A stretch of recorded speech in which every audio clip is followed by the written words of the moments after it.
Thanks for watching. Don't forget to like, comment, share and subscribe to. اللہ تعالیٰ نے بات کہاں سے شروع کی کہ ان اول بیت وضع للناس للذی ببکہ، سب سے پہلا گھر جو لوگوں کی عبادت کے لیے بنایا گیا تھا وہ ہے جو کہ مکہ مکرمہ میں ہے۔ اور اس کی تفسیر یہ ہے کہ سب سے پہلے کعبہ شریف اس زمین کے اوپر اللہ کی عبادت کے لیے بنایا جانے والا گھر ہے، اور ساری دنیا کے اندر جتنی مسجدیں ہیں یہ کعبہ کی ہی برانچز ہیں۔ جیسے ایک آدمی سب سے پہلے کوئی ایک مرکز بناتا ہے، پھر اس کی برانچیں ساری دنیا میں کھل جاتی ہیں، اللہ تعالیٰ نے بھی اپنی عبادت کا سب سے پہلا جو مرکز بنایا وہ کعبہ شریف ہے۔ اور پھر جو دین پھیل رہا ہے تمام جہان میں مسجدیں پھیل رہی ہیں۔ تو پہلا گھر بنانے والا کون تھا؟ سب سے پہلا انسان حضرت آدم علیہ السلام۔ آدم علیہ السلام کے ہاتھ سے سب سے پہلے کعبہ شریف کی بنیاد رکھی گئی۔ پہلا گھر جو تھا پہلے انسان کے ذریعے بنایا گیا۔ آدم علیہ السلام کو نازل تو کیا گیا تھا سرندیپ، ایک علاقہ ہے غالباً انڈیا میں ہے، سرندیپ ہسٹری اس کی لکھی ہوئی ہے، اور اس کی تو پکچرز بھی آج مل جاتی ہیں، کتابیں بھی اس پر موجود ہیں۔ وہاں نازل ہوئے تھے، لیکن پھر اللہ نے ان کو گائیڈنس دی اور وہ چلتے چلتے وہاں پہنچے جہاں اللہ تعالیٰ چاہتا تھا کہ گھر بنایا جائے، تو وہاں پھر آدم علیہ السلام کے ہاتھوں سے کعبہ کی بنیاد رکھی گئی۔ یہی وجہ ہے کہ ابراہیم علیہ السلام نے جب گھر بنایا تھا کعبہ شریف تو انہوں نے ان بنیادوں پر بنایا تھا جن بنیادوں پر آدم علیہ السلام نے بنایا تھا۔ یعنی حضرت ابراہیم علیہ السلام کو جب حکم ہوا نا کہ کعبہ بناؤ، تو انہوں نے عرض کیا تھا کہ کیسے بناؤں، کہاں بناؤں؟ تو حدیث مبارک میں ہے کہ اللہ تعالیٰ نے فرمایا کہ بدلی آئے گی، وہاں جو رک جائے، جس جگہ بدلی رک جائے تو تم وہاں نشان لگا دو اور پھر کھدائی کرو، تو وہ بنیادیں نکل آئیں گی جن پر آدم علیہ السلام نے کعبہ بنایا تھا۔ چنانچہ بدلی نے آ کر سایہ کیا اور حضرت ابراہیم نے نشان لگائے، پھر کھدائی کی تو وہ بنیادیں نکل آئیں جن پر آدم علیہ السلام نے کعبہ سب سے پہلے بنایا تھا۔ یہی وجہ ہے کہ قرآن ارشاد فرماتا ہے وَإِذْ يَرْفَعُ إِبْرَاهِيمُ الْقَوَاعِدَ، جب ابراہیم علیہ السلام کعبے کی بنیادوں کو اٹھا رہے تھے۔ یہ الفاظ بڑے معنی والے ہیں۔ جب ابراہیم کعبے کی بنیادوں کو اٹھا رہے تھے، مطلب یہ ہے بنیاد پہلے سے موجود تھی، انہوں نے اس کو دوبارہ اٹھایا۔ اور میں نے الحمدللہ اپنی تفسیر برہان القرآن کے اندر پوری تاریخ لکھی ہے کعبہ شریف کی، کہ آدم علیہ السلام کے ہاتھوں سے بنایا ہوا کعبہ شریف موجود رہا۔ پھر جب نوح علیہ السلام کا طوفان آیا، دور نوح علیہ السلام میں جو طوفان آیا جس کا قرآن میں بہت ذکر آیا ہے، تو یہ عمارت منہدم ہو گئی، کعبہ شریف کی عمارت منہدم ہو گئی، اور پھر اس کے بعد لوگوں کو کچھ یاد نہ رہا کہ کعبہ شریف کہاں ہے۔ اللہ تعالیٰ نے وہ پتھر جو آدم علیہ السلام کے لیے جنت سے نازل فرمائے تھے، جب آدم علیہ السلام نے گھر بنایا تھا کعبہ شریف تو سارے پتھر جنت سے اتارے گئے، اور جب طوفان نوح کے اندر کعبہ شریف منہدم ہو گیا، اللہ تعالیٰ نے وہ سارے پتھر واپس اٹھا لیے سوائے دو پتھروں کے، ایک مقام ابراہیم اور ایک حجر اسود۔ یہ دو پتھر جنتی پتھر اللہ نے باقی رکھ دیے بطور نشان کے، اور بطور برکت کے باقی پتھروں کو اٹھا لیا گیا۔ تو نوح علیہ السلام کے بعد پھر لوگوں کو معلوم نہ تھا کہ کعبہ کہاں ہے، پھر حضرت ابراہیم علیہ السلام تشریف لائے اور اللہ نے ان کے ذریعے پھر کعبے کی دوبارہ تعمیر فرمائی۔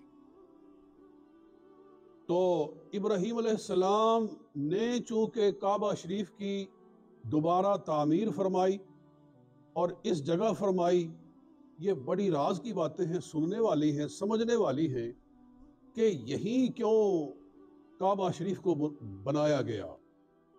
وجہ اس کی یہ ہے کہ یہاں سے اللہ تعالیٰ اپنے آخری دین کو جاری فرمانے والا تھا، یہاں قرآن نازل ہونے والا تھا، یہاں محمد مصطفیٰ صلی اللہ علیہ وسلم تشریف لانے والے تھے۔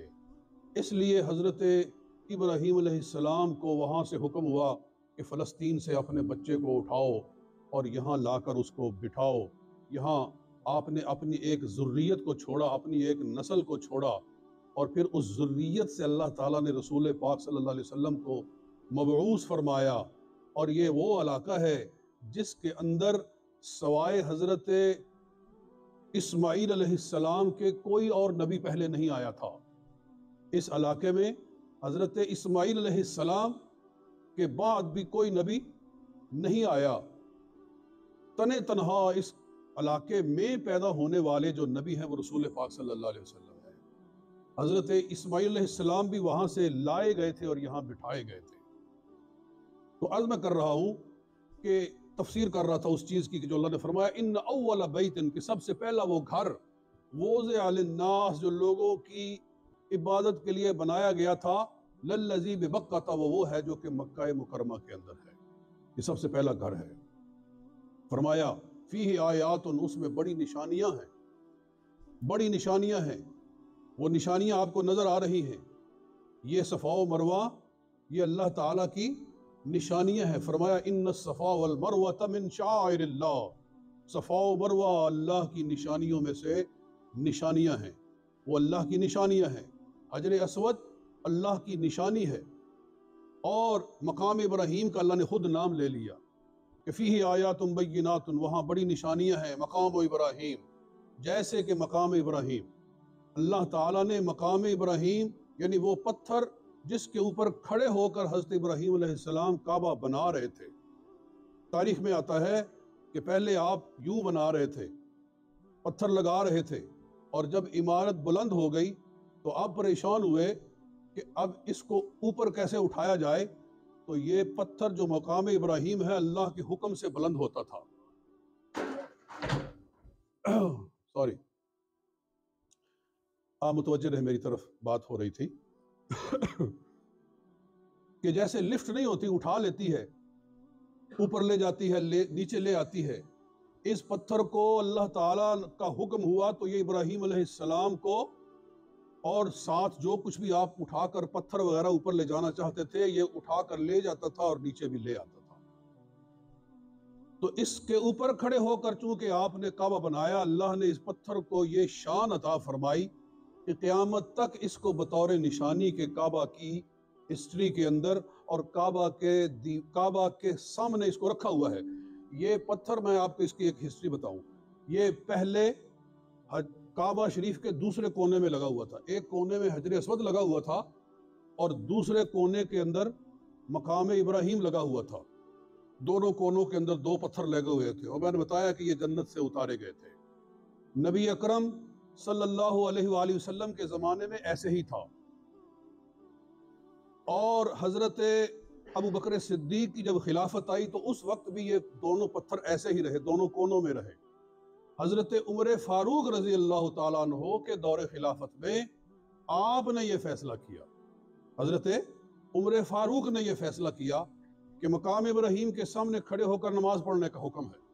اللہ فرماتا ہے کہ جو شخص بھی یہاں آئے تو وہ مقام ابراہیم کے سامنے نماز پڑھے، ہے نا، وہ پہلے سپارے کے اندر آیا مبارکہ ہے کہ وَاتَّخِذُوا مِن مَقَامِ إِبْرَاهِيمَ مُصَلَّى، مقام ابراہیم کے سامنے نماز پڑھو۔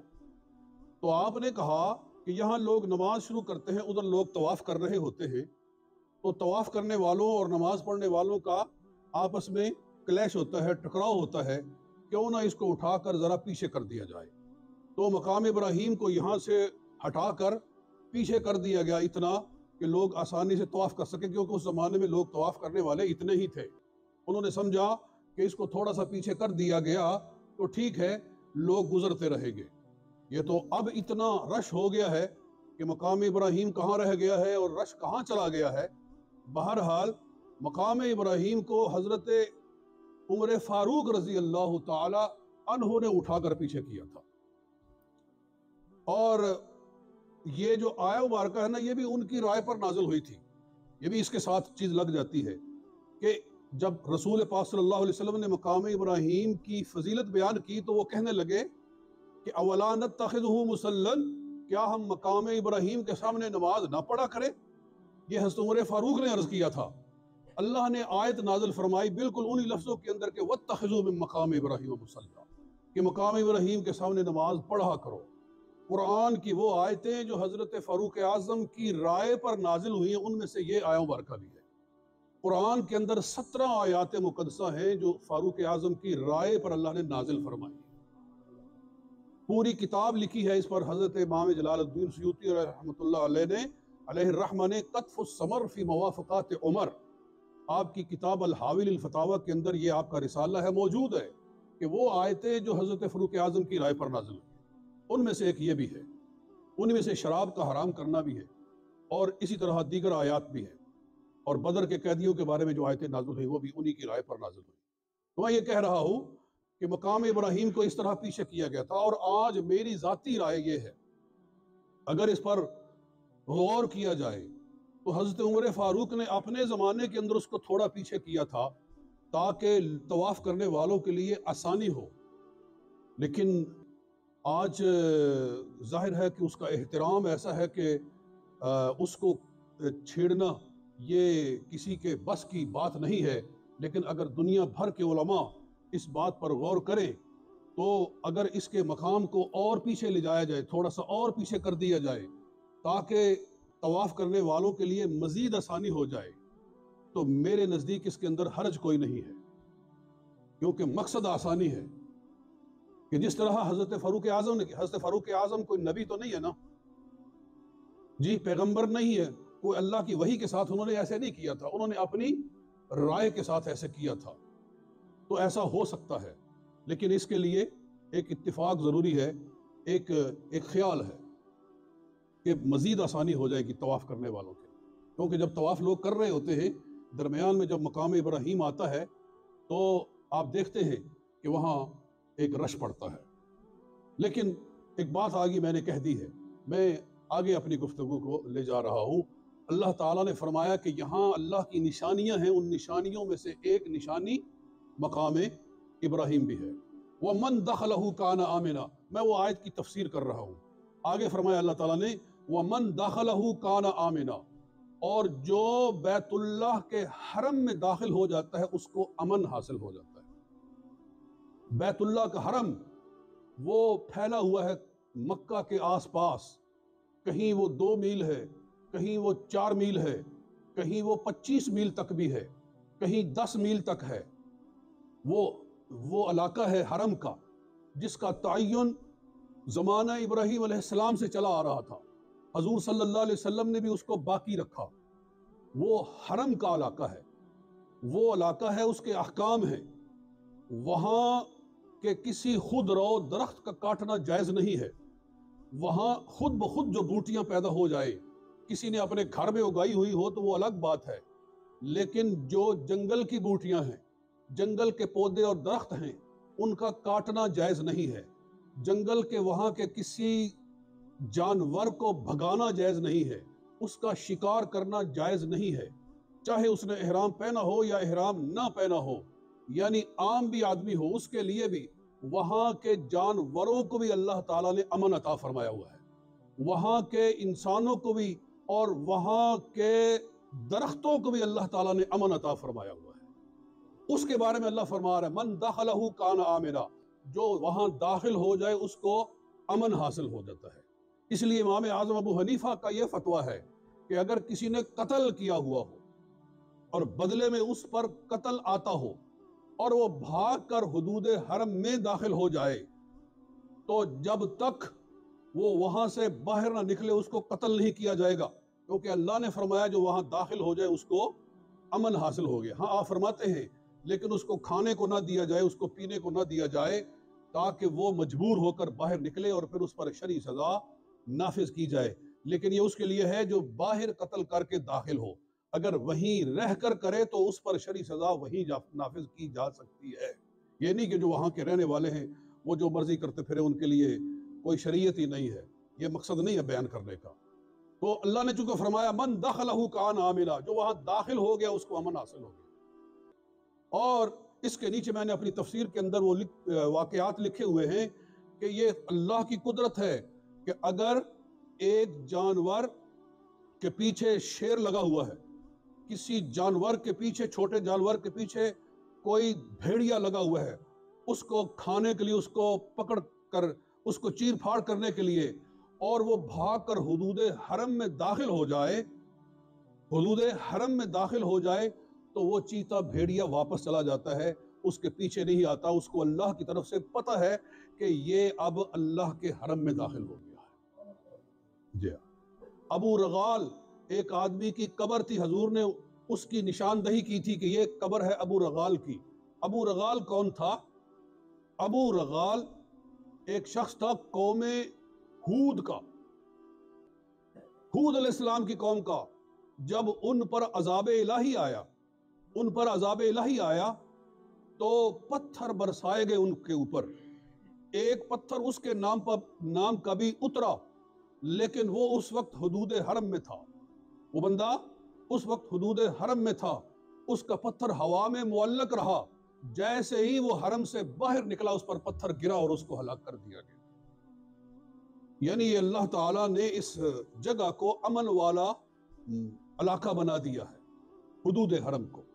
تو اس لیے فرمایا من دخلہ کان آمنا وَلِلَّهِ عَلَى النَّاسِ حِجُّ الْبَيْتِ. آخری بیت جو اس سارے ٹکڑے کی جو میں تفسیر کر رہا ہوں، وَلِلَّهِ عَلَى النَّاسِ حِجُّ الْبَيْتِ، اور لوگوں پر اللہ کی رضا کے لیے بیت اللہ کا حج فرض کیا گیا ہے. اللہ کی رضا کے لیے بیت اللہ کا حج فرض کیا گیا، یعنی کہا گیا کہ اللہ کی رضا کے لیے حج کرنا ہے، حاجی نام لکھوانے کے لیے نہیں، اپنے ساتھ حاجی کا ٹائٹل لگانے کے لیے نہیں. اور یہ بات میں پہلے بھی کہتا رہتا ہوں کہ یہ ٹائٹل کے طور پر اس کو استعمال نہیں کرنا چاہیے. اپنے نام کے ساتھ حاجی نہ کہیں تو لوگ بگڑ جاتے ہیں. کہیں جی حاجی نہیں کہا. کسی نے پوچھا کہ آپ کا نام کیا ہے؟ کہا جی حاجی محمد نذیر. انہوں نے کہا کہ حاجی محمد نذیر، حاجی کہنے کی کیا ضرورت تھی؟ اس نے سوچا تو اس نے واپس میں پوچھا کہ آپ کا نام کیا ہے؟ کہا جی میرا نام ہے کہ نمازی محمد بشیر. انہوں نے کہا یہ آپ کا نمازی محمد بشیر، یہ نام کیسا ہے؟ اس نے کہا آپ نے ایک دفعہ حج کیا ہے تو آپ نے اپنے ساتھ ٹائٹل لگا دیا حاجی کا، اور میں روزانہ 5 مرتبہ پڑھتا ہوں تو میرا حق نہیں کہ میں بھی اپنے ساتھ نمازی لگاؤں. مقصد یہ سمجھانا تھا کہ اس کو بطور ٹائٹل نہ استعمال کیا جائے، یہ اللہ کی رضا کے لیے کیا جاتا ہے، اللہ قبول فرما لے بس. تو سب پر لازم ہے، کس پر؟ من استطاع الیہ سبیلا، جو بھی وہاں جانے کی طاقت رکھتا ہے. جس کے پاس بھی پیسے ہیں، نماز کا وقت ہو رہا ہے، جس کے پاس بھی پیسے ہیں اس پر وہاں جانا، حج کے لیے جانا ضروری ہے. اگر عورت کے پاس اتنا زیور پڑا ہوا ہے کہ اس کے مطابق حج کے اخراجات اس کے ادا ہو سکتے ہیں تو اس پر حج کے لیے جانا ضروری ہے. ضروری نہیں کہ وہ اپنے سارے زیورات کو اکٹھے کر کے بیٹھی رہے. اللہ تعالیٰ عطا فرمانے والا، اسی نے عطا فرمایا اور اسی نے حکم دیا ہے کہ بیت اللہ کا حج کرو. اور اسی طرح جس کے آج کل حج بہت مہنگا ہو گیا ہے، قریباً کوئی 10,000 کے قریب پہنچ چکا ہے. تو اگر کسی کے پاس بھی اتنی سیونگ ہے، 10,000 مثال کے طور پر اتنی سیونگ ہے، اور قرضہ وغیرہ کوئی نہیں ہے، بینکوں کے قرضے کی بات نہیں، یہ آپس میں جو قرضے وغیرہ ہوتے ہیں اس طرح کا قرضہ نہیں ہے، تو اس پر پھر جانا ضروری ہے. اور اللہ نے وارننگ دی ہے کہ وَمَن كَفَرَ فَإِنَّ اللَّهَ غَنِيٌّ عَنِ الْعَالَمِينَ. اگر تم منہ موڑتے ہو تو اللہ تو بے نیاز ہے، اس کو کوئی ضرورت نہیں ہے تمہاری. رکھو اپنا منہ ادھر، کرو ہی نہیں. میرا گھر جو ہے وہ تمہارے آنے کا محتاج نہیں ہے، میرا گھر ویسے ہی آباد ہے اور اس کی آبادی میں اضافہ ہو رہا ہے. نہیں آتے ہو تو نہ آؤ.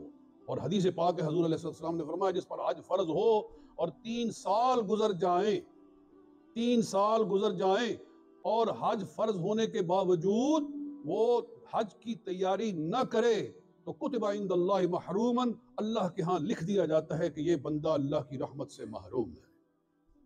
جی تو ان باتوں کا خیال رکھو. اللہ تعالی ہمیں توفیق عمل عطا فرمائے. وما علینا الا